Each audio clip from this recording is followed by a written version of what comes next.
Hello everyone, welcome to Soma's cake shed. ছিল আমার ভীষণ কাছের ভীষণ প্রিয় একজন মানুষ, সে আর কেউ না, আমার কথাকলি বৌদি।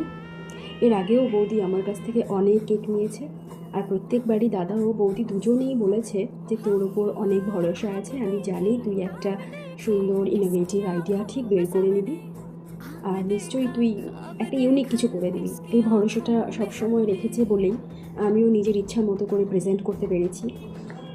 আজকের এই কেকটার ক্ষেত্রেও তাই হয়েছে। বৌদি শুধু বলেছিল দু বোন এবং তাদের হাজব্যান্ডরা মিলে একটা ফ্ল্যাটে থাকে এবং তাদের মধ্যে ভীষণ ভালো একটা সম্পর্ক, তাই সেরকমটা মাথায় রেখেই এই কেকটি করা। আমার মনে হয়েছিল লাভ সিম্বল হিসেবে হাঁসের এই জোড়াগুলো এখানে বেশ অ্যাপ্লিকেবল হবে, তাই সেই দুই কাপলকে উদ্দেশ্য করেই আমার এরকম একটা ডেকোরেশন আনা। ওপরের সমস্ত টপার্সগুলো আমি ফন্ডেন্ট দিয়ে বানিয়েছি। কেমন হয়েছে লুকটা অবশ্যই জানাবেন। Thank you very much. Tata.